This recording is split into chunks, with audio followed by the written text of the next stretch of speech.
সম্মানিত মুসল্লিরা, আমি মাঝে মধ্যে প্রায় এই কথা বলি যে আমরা সবাই যেহেতু মুসলিম, আমরা জানি আমাদের দিক নির্দেশনা একটা মাত্র জিনিস, সেটা হলো আল কোরআন। মুসলিমের জন্য, মুমিনের জন্য একমাত্র দিক নির্দেশনামূলক, আমাকে সঠিক দিক দেখাবে, সঠিক পথ দেখাবে সেই জিনিসের নাম হলো আল কোরআন।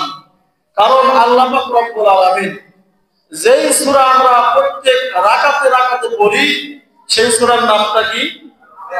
সূরাতুল ফাতিহা। আল্লাহ পাক এই সূরার মধ্যে আমাদেরকে জানিয়ে দিয়েছেন ইহদিনাস সিরাতাল মুস্তাকিম।